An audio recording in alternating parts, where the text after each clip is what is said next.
Hey, good afternoon, everyone. Sorry, starting a little bit late today. Technical difficulties around and all of that, but we're here now. And we're going to talk to you about the Eratosthenes Project. It's finally here, the week when we're asking everybody to go out and measure their solar angle. So we wanted to remind you that the program is brought to you today by the book Star Mentor.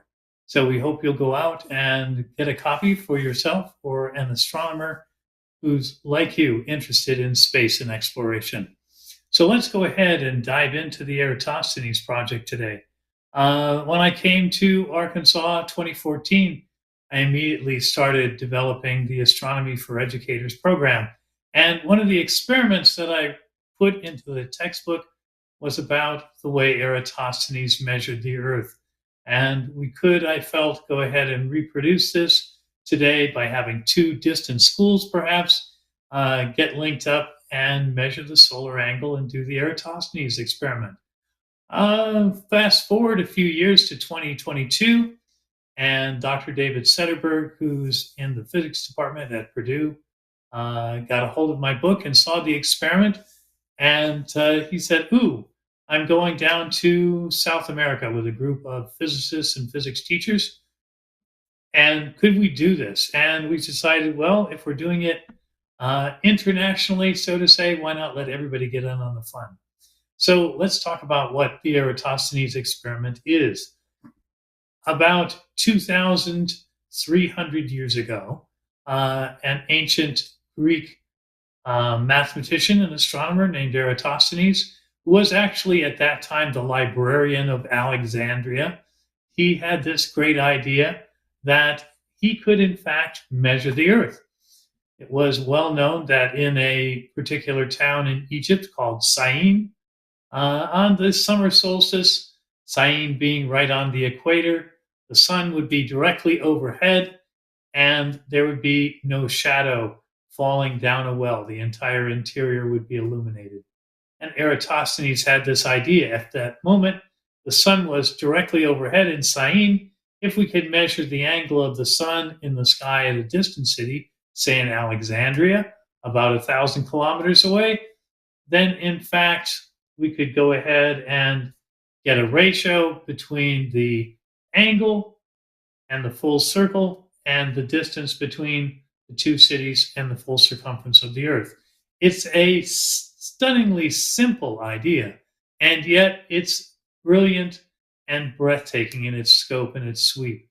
The idea that, first of all, this experiment was done long before, millennia before telescopes were invented, much less things like GPS satellites or any kind of spacefaring technology. So all of this was done in ancient times, and Eratosthenes came up with an example for the circumference of the Earth that's within about 2.5% of what the modern value is.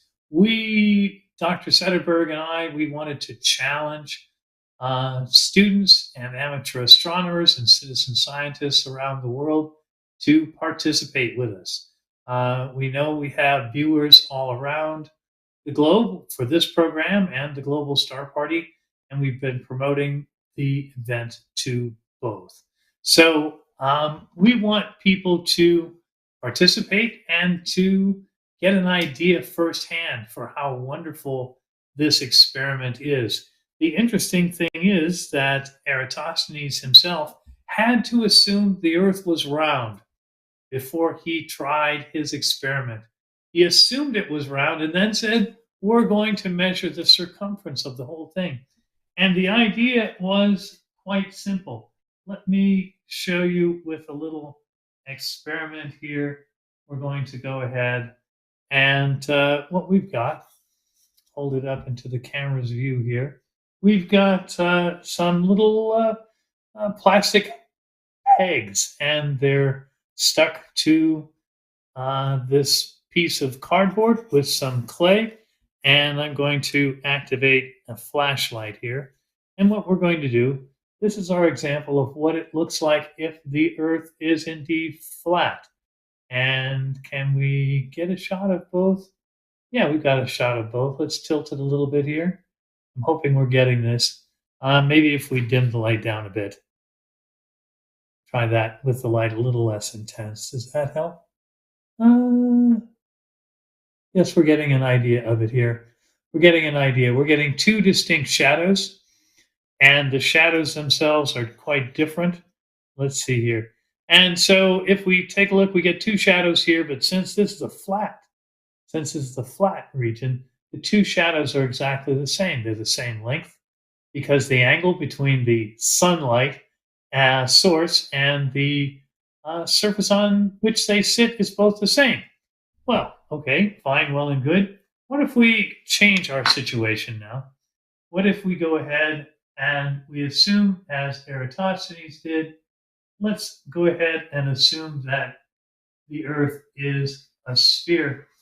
And I have here is my spherical moon globe. And let's go ahead and put the light on it and see if we can get some shadows. There, I think, there we go.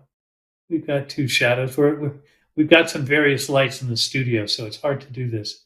But we can see that when we put them on here, the shadows are different. They project out at a different angle, and they also are absolutely a different length. And it's hard to get something that shows up well here for the camera. There we go. There we go. We've got two of them. In any case, we won't spend too much time on that. But Eratosthenes' idea was simple. If the Earth was indeed round, then in fact, at two different places, because of the curvature of the Earth, the angle between a stick and the sun would be different, as long as you had enough separation north and south. Now, Eratosthenes selected two cities, one on the equator, one on the Mediterranean coast in Egypt. And the Egyptians had been sailing the Nile and trading between these two cities for almost 2,000 years at that point. And so they had the most accurate maps of this region in the world. And Eratosthenes, being the librarian at Alexandria, had access to all these materials. So he could get the north-south distance between cities quite precisely with map technology. We're going to use GPS. So the idea is a simple one. We need to have you in the audience help us measure the solar angle. How high up off the horizon is the sun? Now, in order to do this, we want everyone to measure at local solar noon. Okay? What does that mean? If we think about the line called the meridian, which divides the sky into an eastern half and a western half, as the sun rises in the east in the morning, it approaches and at some point it reaches that meridian point. It's as high as it's going to be that day. And then from that point on, it starts sinking into the west. Well, if we have everyone measure when the sun crosses the meridian, it doesn't matter what time zone you're in or where you are on the earth, the geometry of your observation with the sun, the sky, the meridian, and your paper on the ground is always going to be the same in every location. So fortunately for us, there's an easy way to do this. I have a little device here, and you can see basically what I've done is I've taken a couple of right triangles. Actually, what I did is I made a big triangle and then I bisected it and folded over this corner of the rectangle. So I know both of these are 90 degrees. And because I do, and because they're set up this way with it's a better picture on the screen there. Since they're set up this way with the base, I know that the pencil, which is tucked into the corner and glued there in place, the pencil is perfectly vertical. And that's what we need. What we're going to do is we're going to take this. We've got a diagonal line drawn across here. The pencil is at one end of the line. North points to the other end. And so we're going to go ahead. We're going to take a compass. And I have a lovely old-fashioned prismatic compass here. And we would take the compass on the ground and we would line it up, and we would use the compass to line this up and make sure that our north-south line on the device is pointing truly north. What's going to happen then, and I'm hoping I can show this to you. Once again, we're going to try this. And we've got a nice, there, the picture on this screen does a better job than I can do here in studio. This was taken out on my front porch, and we lined up the line of the red line on the device to point north. The pencil there was in the south. And then when the shadow crosses over the line, I made a mark on the board, on the cardboard there, and then I can measure. I can measure with a ruler. I can measure from the base of the pencil out to wherever the tip of the shadow was. And same way, we can measure the height of our gnomon stick. So we can go ahead and we can take a ruler and we can put it inside here and measure the height of the stick. And essentially, once you do that at the time when the shadow crosses local noon, you're done. All we need is the length of your shadow, the height of your gnomon, your measuring stick, and we need the exact time, please. And then ask your phone. You can use Google or Siri for help. What are my GPS coordinates? Turn on your GPS function on your phone, and it will give you exact coordinates, latitude and longitude. And we have a link for you. If you take a look at today's show notes, there's a link for you, and I believe Paul posted it in the chat. And if not, I will do that for you. And essentially what we're looking for, friends, there's the link. And if you pull down, if you don't fancy typing all that junk in, you can download today's show notes. And it's in there, a clickable link and a typable link. I'm going to see if I can go ahead and copy this. And then I'm going to go to our chat. Where's our chat? There's our chat. And then I'll go ahead and paste this into our chat. There it is. It's a big old gigantic link, but you can go in the chat and you can copy it now. What we'll ask you to do when you click on the link, it'll take you to a Google form, and it will ask you for some things, basically your data, the height of your stick, the length of your shadow, the time of day when you took your announcement or your measurement, your latitude, your longitude. It also asks for some other things such as your name, your location, like your city, and your email. Everybody, you give us an email, we will go ahead and we will publicly post all the data. To get the data, we're going to post two kinds. Post a small set. Here's 10 data points from very world, and compare your personal measurement to them. And those 10 things give you a chance to get 10 calculations of the circumference of the Earth, get an average value. It's good enough for most classrooms. The other, for the enthusiast among you, we'll post the whole data set. I'll probably do this in a spreadsheet format, and we'll put it on and put the link out for everyone so everyone can massage the data themselves. One interesting thing about this, Eratosthenes assumed the Earth was there. when he did his experiment 2,300 years ago. And he assumed that if I pick two cities north and south of each other, I'll get a very simple circumference through the North Pole. And he got the circumference and basically stated the Earth is this big around. However, the experiment didn't prove the Earth was a sphere. In fact, what if the Earth was the shape of a canned tomato soup?